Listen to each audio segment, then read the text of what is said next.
Apa kata Nabi SAW? Riba itu mengandungi 70 macam dosa. Dan yang paling ringan sekali umpama seorang lelaki yang menggauli ataupun menikahi dengan ibunya sendiri. Wal'iyadhu billahi min dhalik. Moga-moga kita dijauhkan oleh Allah Subhanahu wa taala. Yang ketiga, apa kata ulama? Setiap mereka yang berurusan dengan riba atau mengamalkan riba akan berada jauh daripada rahmat Allah Subhanahu wa taala. Sebagaimana hadis Nabi sallallahu alaihi wasallam daripada Jabir radhiyallahu anhu katanya bahawasanya Nabi sallallahu alaihi wasallam melaknat orang yang makan riba dan orang yang memberi wakil pada riba dan penulisnya dan juga dua saksi. Sabda Nabi sallallahu alaihi wasallam, mereka itu semuanya sama pada hukum mengambil riba. Hadis riwayat Imam Muslim. Tuan-tuan dirahmati oleh Allah Subhanahu wa taala, amat berat hukuman dan dosa kepada orang yang mengamalkan riba. Itu yang ketiga. Yang keempat, apa kata ulama? Riba menjadi punca turunnya bala dan bencana di dunia ini serta azab dan siksanya di hari akhirat. Yang kelima, ditakuti mati. Sembahyang merupakan garis pemisah antara Islam dan kafir.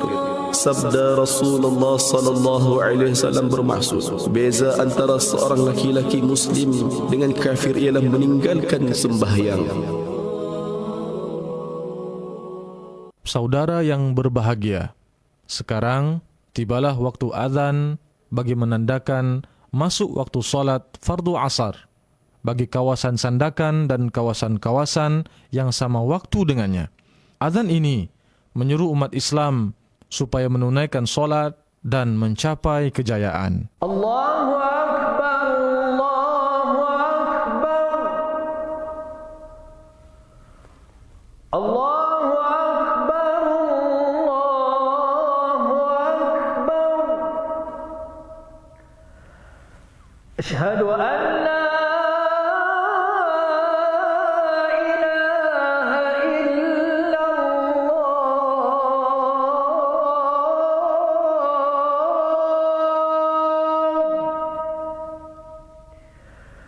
أشهد أن لا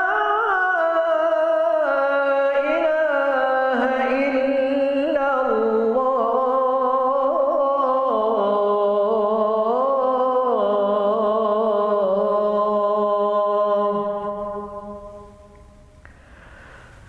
أشهد أن محمدا رسول الله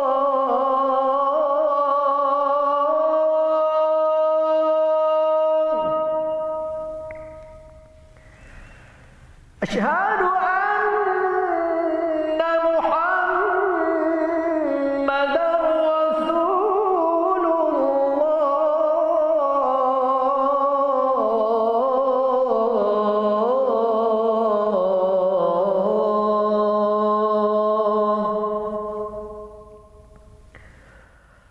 حي على الصلاة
الشرف والدرجة العالية الرفيعة وابعثه مقاما محمودا الذي وعدته إنك لا تخلف الميعاد. اللهم إنا نعوذ بك من الجنون والجذام والبرص وسيء الأسقام. Ya Allah, sesungguhnya kami berlindung denganmu daripada penyakit gila, kusta, sopak dan sebarang jenis penyakit yang menggerunkan. آمنا بالله واليوم الآخر آمنا بالله واليوم الآخر تبنا إلى الله باطنا وظاهرا تبنا إلى الله باطنا وظاهرا.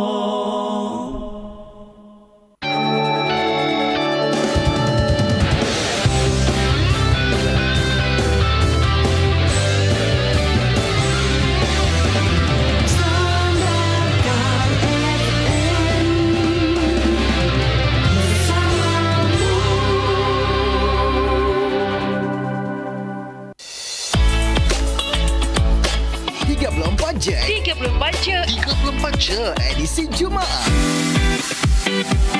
Memfokuskan pengisian menarik, pelancongan, tempat menarik, seni hobi dan kraft tangan. 34 je kita suka. Kisahkan FM bersamamu. Ya, 34 je kita suka Sanagan FM bersamamu, dan sekarang ini bersama kita menerusi 34 je Sanagan FM untuk edisi Jumaat kali ini. Dan pastinya juga anda boleh saksikan menerusi live Facebook selain boleh dengarkan kami menerusi frekuensi 90.1 MHz. Dan sekarang ini kita ada mengundang seorang lagi tetamu ke konti Sanagan FM untuk memeriahkan lagi rancangan 34 je Sanagan FM untuk minggu ini, dan bersama dengan Dr. Wong Siew Tee, pengasas dan Ketua Pegawai Eksekutif CEO Pusat Pemeliharaan Beruang Madu Borneo. Selamat datang ke konti Sanagan FM, Doktor. Ya, terima kasih. Sehat ceria petang ni ya. Ya, memang. Mantap. Okey, Dr. Wong ya. Saya akan kita bersama-sama untuk petang ini menerusi 34 je Sanagan FM untuk edisi yang Jumaat. Mungkin yang pertama ni sebelum kita bercerita lebih lanjut lagi berkenaan dengan Pusat Pemeliharaan Beruang Madu Borneo, mungkin boleh perkenalkan diri. Silakan. Okey, boleh ya. Ya, selamat petang para pendengar sekalian. Ya, nama saya Wong Siew Tee. Saya orang Penang. Saya berasal daripada Pulau Pinang. Okay. Dan saya seorang wildlife biologist, iaitu ahli biologi yang yang berkaji hidupan liar, dan juga seorang pakar hutan hujan tropika. Dan sekarang saya selaku pengasas dan juga ketua pegawai eksekutif Pusat Beruang Konservasi Madu di Sanakan sini, ataupun Bonin Sampai Conservation Center. Dan apa lagi, dan saya datang ke Sabah untuk buat kajian beruang selama 26 tahun yang dulu, pada tahun 1998. 1998 sehingga kini. Ya, sehingga kini. Berada di Sandakan, Doktor. Ya, betul. Wow. Cakap pun macam orang Sandakan sudah. Memang saya lurus ini. Lurus Sabahnya.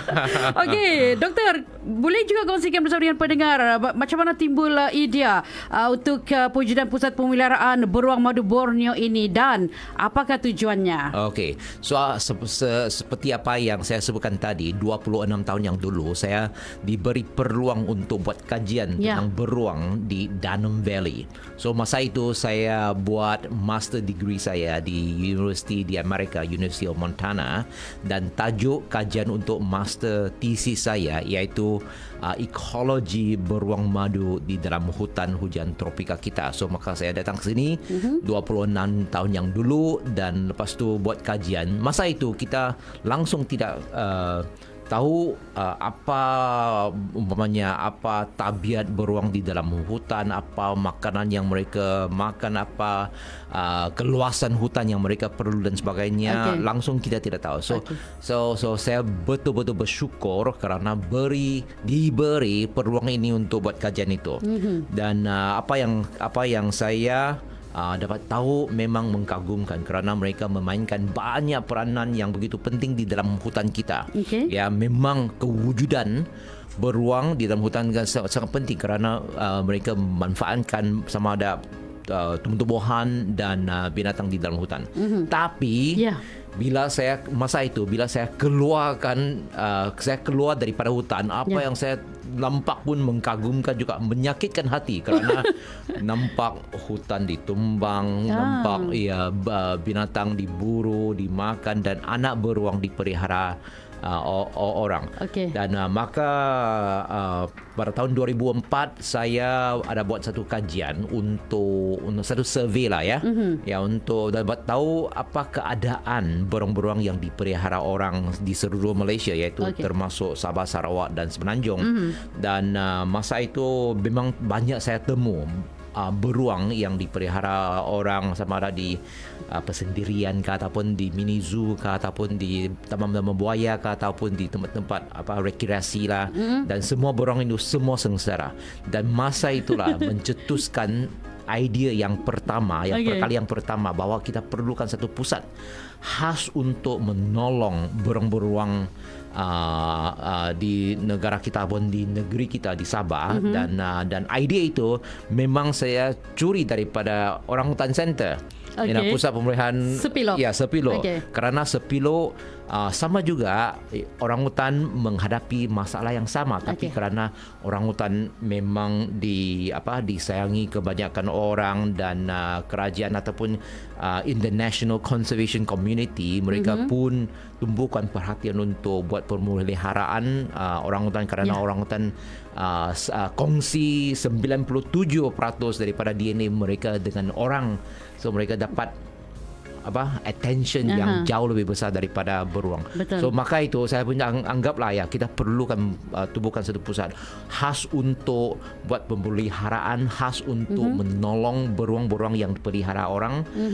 Dan maka itu saya kemukakan idea itu kepada Jabatan Hidupan Liar Sabah, Jabatan Perhutanan Sabah. Maka mereka sangat-sangat sokong idea ini. So maka pada tahun 2008, selepas saya habiskan kerja lapangan untuk PhD saya, dan saya mula menceburi diri untuk menubuhkan pusat beruang di Sepilo sampai sekarang. Ya, itu dia. Seperti kita sudah maklum, beruang madu ni comel ya, doktor. Ya, betul. Dia ganas ke atau macam mana? Oh, memang ganas.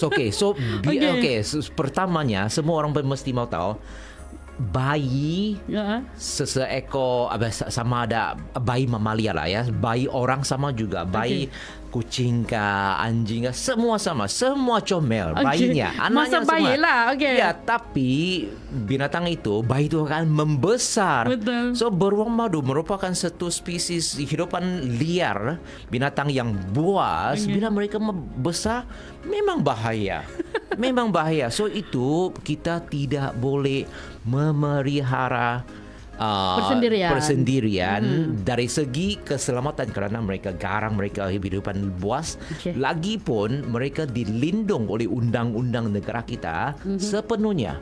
Sebarang orang yang ditangkap ke ataupun diketahui memelihara seekor beruang ataupun beruang secara, semua dianggap haram, semua dianggap melanggar undang-undang dan kena dihukum, kena dipenjara, kena semua memang tidak boleh. So orang ramai perlu tahu, kamu tidak boleh memelihara beruang, kamu tidak boleh membunuh beruang, kerana ini hidupan liar yang dilindung sepenuhnya oleh undang-undang kita. Ya, itu dia penegasan yang diberikan oleh Dr. Wong ya.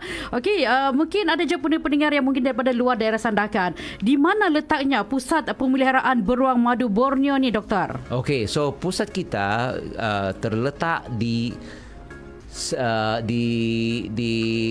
kawasan Sepilo, iaitu Batu 14 di Sandakan, dan Sepilo merupakan satu hutan lindung Class 1 Protected Species, Class 1 Forest Reserve, yang terdapat di kawasan Sandakan sini. Ya, lebih kurang 14 batu daripada bandar Sandakan, dan pusat ini sebelahnya ialah pusat pemeliharaan orang utan yang terkemuka dan juga Rainforest Discovery Centres, dan ketiga-tiga tumpuan ini merupakan satu tempat yang seungguh-ungguhnya yang kamu tidak akan dapat di seluruh mana-mana jua di dunia ini, dan kita ada tempat yang begitu menarik.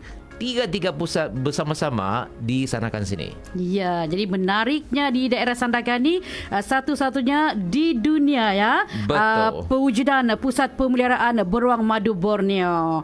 Okey, Doktor, sebelum kita berhibur dan juga sebelum kita ke segmen yang seterusnya, mungkin juga boleh Doktor kongsikan keistimewaan beruang madu Borneo ini macam mana? Okey, so terutamanya beruang madu Borneo ini merupakan beruang yang paling kecil di dunia. Okey, beruang madu yang terdapat di Asia Tenggara ini ada 2 subspesies. Okey. Subspesies Borneo dan subspesies benua Asia Tenggara. Dan yang subspesies di Borneo ini separuh berat badannya cuma separuh daripada subspesies yang di benua Asia Tenggara. So ini merupakan spesies beruang yang kecil, yang paling kecil lah. Ya, dan umpamanya satu ekor beruang dewasa yang jantan lebih kurang 45 kilo. Betina lebih kurang 35 kilo. Kalau di seberang di Semenanjung, satu ekor beruang yang jantan boleh berat badannya boleh sampai 100 kilogram. Ya, begitu besar. Ya, begitu. So, dan selain daripada itu, beruang kita paling pandai panjat pokok. Dia boleh pandai panjat pokok sampai atas pokok yang tingginya lebih kurang 40 meter. Ya, daripada so memang mendahsyatkan lah, memang unik dan memang mengagumkan. Itu keistimewaan beruang madu Borneo ya. Banyak lagi yang kita akan kongsikan bersama dengan Dr. Wong Siuti, merupakan pengasas pusat pemeliharaan beruang madu Borneo. Tapi sebelum itu, Doktor, kita rehat seketika. Okey, untuk ke segmen yang seterusnya, itu segmen begitu pula ada kapsul yang akan kami kongsikan kepada anda, di mana kapsul kali ini merupakan terbitan rakan tugas Kak Nur. Dengarkan selepas ini. 34 je edisi Jumaat. Memfokuskan pengisian menarik, pelancongan, tempat menarik, seni hobi dan kraft tangan. 34 je kita suka. Di Sandakan FM bersamamu.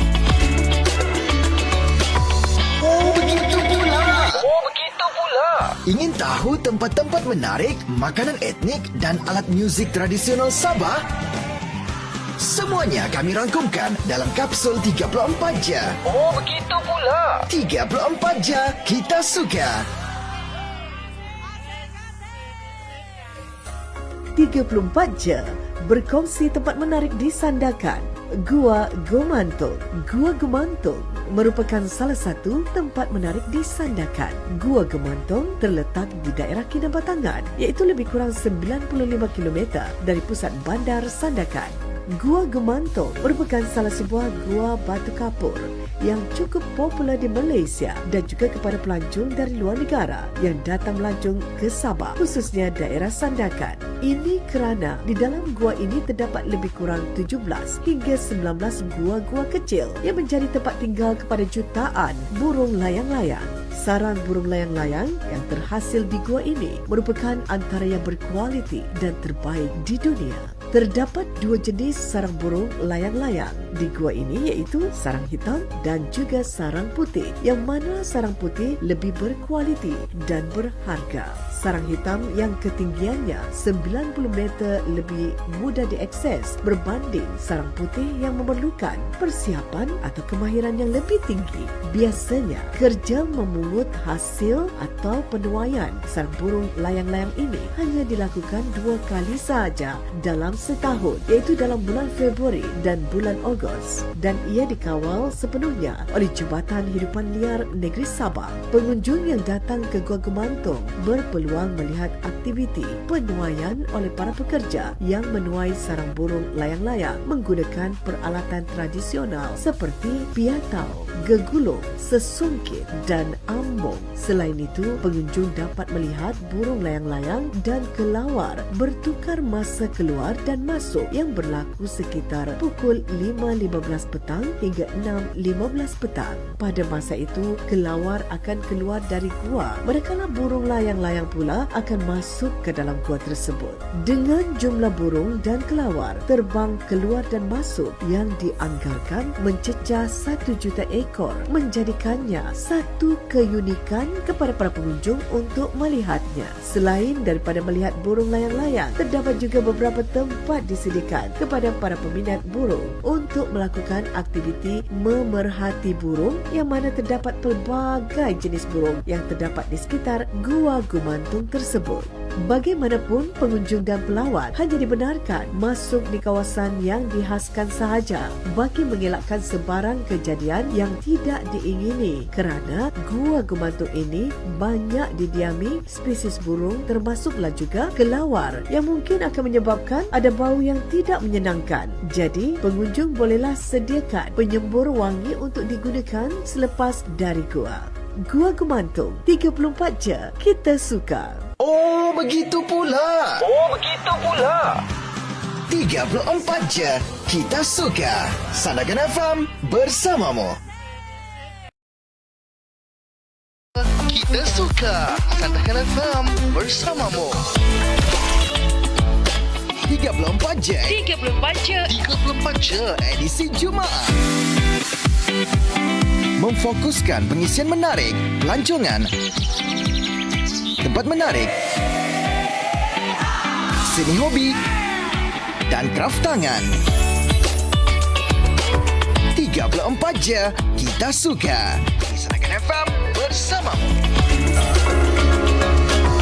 Ya, 34 je kita suka Sandakan FM bersamamu edisi Jumaat kami bawakan kepada anda, dan sekarang sudah pukul 4.06 petang ya, dan masih lagi bersama dengan Dr. Wong Siew Tee, merupakan pengasas Pusat Pemeliharaan Beruang Madu Borneo. Doktor, okey doktor, sejak diwujudkan sehingga kini Pusat Pemeliharaan Beruang Madu Borneo ni, berapa banyak beruang madu yang ada?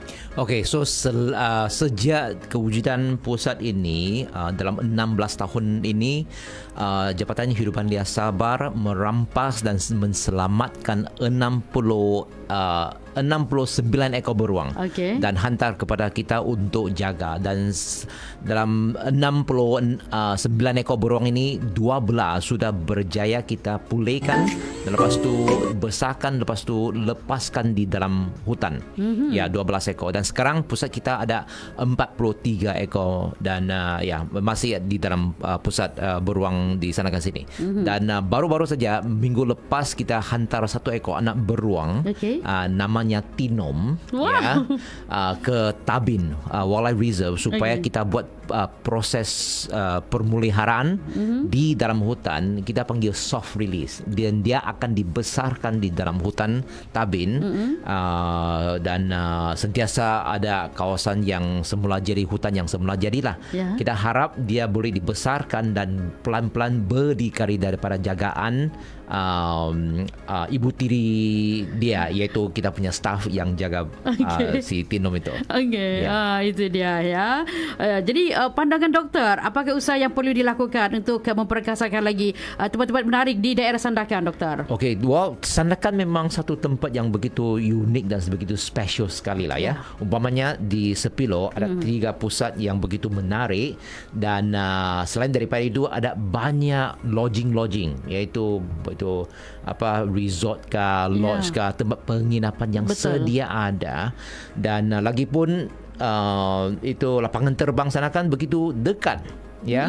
So Sandakan tempat memang sangat unik, tapi kita masih boleh buat banyak perkara supaya meningkatkan mutu, umpamanya jalan raya lah ya.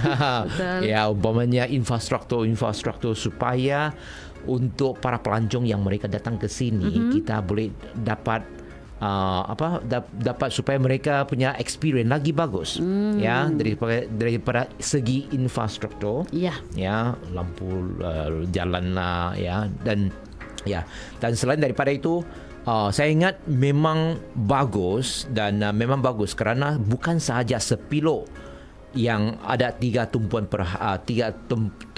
pelancongan. Seberang laut kita ada Langkayan Island. Di pulau-pulau. Kita ada pulau-pulau, Selingan Island. Selingan Island ini satu pulau yang satu-satu saja kerana pendaratan penyu setiap malam ada.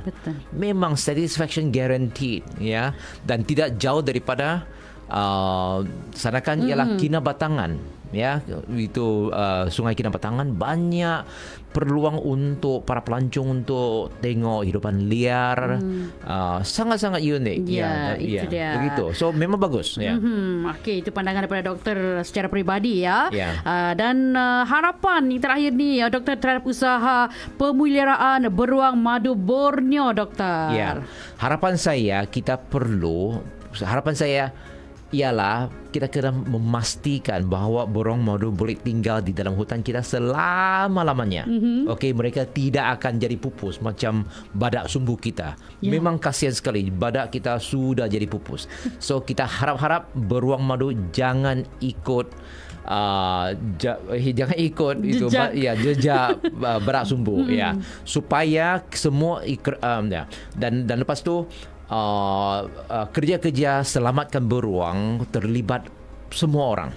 Okey, bukan sahaja pihak kerajaan, orang ramai pun perlu main peranan juga. Dan peranan yang pertama ialah kita perlu mengetahui, kita perlu mendidikkan kita supaya tahu kewujudan spesies ini. Keduanya status perlindungan, iaitu kita tidak boleh makan, memburu lah, memelihara mereka lah dan orang ramai pun boleh tolong kerajaan juga kalau mereka menemui orang ramai yang melakukan kesalahan yang pelihara beruang ataupun tembak beruang dan sebagainya, lapor kepada pihak penguat kuasa. Mesti mau lapor, dan seterusnya semua orang mesti mau tahu pelancongan memainkan peranan yang begitu penting sekali untuk melindung kehidupan dia.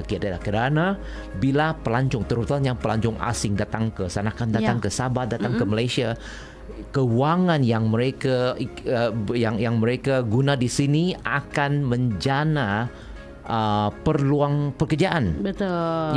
Dan akan meningkatkan mutu kehidupan kan daripada ekoturism. So kita perlu pastikan ekoturism. Harapannya Harapan saya. Okey, doktor, menjelang sambutan tahun baru Cina 2024, kami beri peluang untuk memberikan ucapan. Silakan, doktor. Okey. So esok ialah tahun baru Cina. So saya di sini ambil peluang untuk mengucapkan selamat tahun baru Cina, kongsi fa cai, senti jiankang, wansi rui kepada semua para pendengar Cina yang merayakan tahun baru Cina. Terima kasih kasih. Ya, itu dia. Terima kasih doktor penjelasan yang cukup menarik. Kalau ada kesempatan kita akan bersama lagi dan semoga dapat memberi manfaat untuk kita semua pendengar setia Sanagan FM ya. Dan jangan lupa 34 jam akan bersama dengan anda lagi esok edisi Sabtu pukul 3.40 petang. Jumpa lagi doktor. Ya, jumpa lagi. Bye.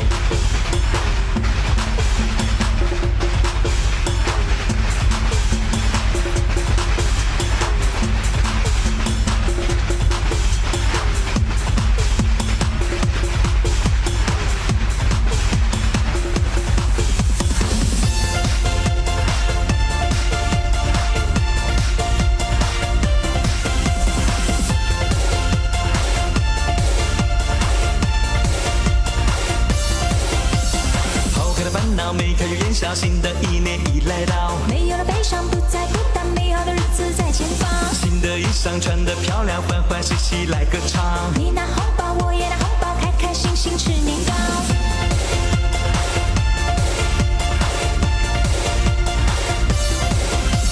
敲锣打鼓，快来起舞，家家户户好幸福。许愿心愿，阖家团圆，福星高照满人间。新时来百年，张开笑脸，心想事成了无边。大家欢迎幸福年，乒乓乓乓，爆竹砰砰砰，锣鼓咚咚咚，带来新希望。乒乓乓乓，爆竹砰砰砰，锣鼓咚咚咚，今年好运到，恭喜恭喜恭喜恭喜恭喜恭喜，耶！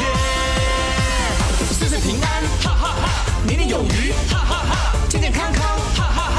青春美丽，哈哈哈 ！Everybody says 恭喜 ，Everybody says 恭喜 ，Come on let's go celebrate， Come on let's go celebrate。